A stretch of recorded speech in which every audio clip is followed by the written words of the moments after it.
Now we go down to Miami for a story about crooked cops. 3 police officers were busted for a series of crimes, including extortion and identity theft. Vital Frederick, Nathaniel Dauphin, and Malinsky Bazil will all be facing time in jail for their roles in a crime ring that involved using police computers to search through the state of Florida's computerized license plate databases to collect personal information, which was then used to file fraudulent income tax returns to collect hundreds of thousands of dollars. Despite initially confessing, one of the officers, Malinsky Bazil, is now pleading not guilty, and his trial is underway. Another officer, Nathaniel Dauphin, worked with police to uncover the crimes in return for a shorter prison sentence. And the last officer, Vital Frederick, was found guilty last week in a Miami court and faces as much as 22 years in prison. Frederick claims he was forced to go along with the scheme out of fear that his fellow officers may reveal the fact that he was gay. Now, for more on this tangled web of public trust betrayal, I'm joined from Miami by RT's Nicholas O'Donovan. Nicholas, welcome. Tell us more about these officers' crimes. Hi there, Sam. How you doing? Well, it does look more like a new version, no, a 2.0 version of Miami Vice. It has, for sure, all the ingredients. It has, turned police officers and lies and secrets, but the truth is that all 3 officers have been charged with identity theft, and the one we know the most about is the case of 28-year-old police officer Malinsky Bazil, who has now actually been found guilty of identity theft by a Florida federal court. Bazil's method was quite simple, actually. He had access, obviously, to Florida's computerized driver's license database, where he searched for potential victims, mostly women with common last names such as Smith or Gonzalez, and then he used their personal information to file fraudulent income tax returns.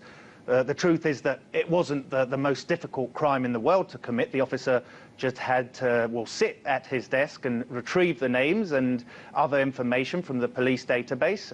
Then he submitted those false income tax returns and obtained refunds. He had the refunds loaded on prepaid debit cards and withdrew the money from different ATMs within Broward and Miami-Dade counties. Although it seemed at the beginning like a quick and easy way of getting an extra bit of money, Bazil got probably too greedy and allegedly, he made more than $140,000 in 2011 and 2012.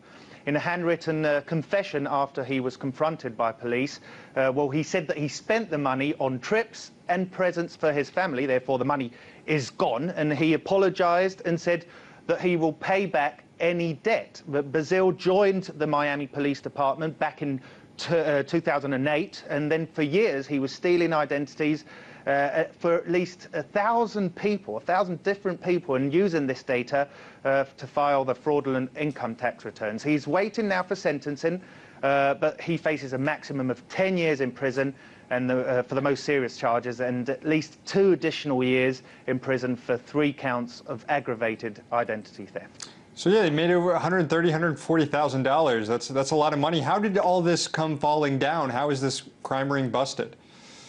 It's a lot of money, and for sure it's more money that he made as a police officer. But how he came down? Well, Bazil, obviously, when he pulled the money, he took precautions, such as wearing a hat pulled down or pulled low, and he tried to, hide his face from the security cameras that we all know are installed inside all the ATMs. But one day, probably he got lazy, and he clearly showed his face for investigators to see. Bazil was wearing a Chicago Bulls hat, a cap actually.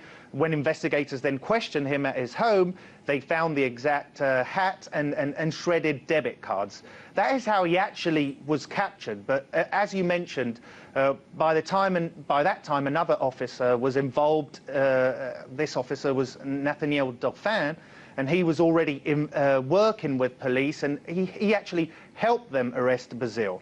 Then Bazil also acted as an undercover and helped authorities capture 27-year-old Vital Frederick. Actually, these two, Bazil and Frederick, were close friends. They were buddies. They knew each other from high school. Then they both joined the police back in 2008. And one can only question if it was all something they had been planning for years and they only joined the police to gain access to this information, or was it just a case of plain and simple corruption? Anyways, for sure their friendship will end when Brazil went undercover and helped authorities gather information on Frederick. That led to the arrest there. You know, we're told to take precautions to make sure our identity doesn't get stolen.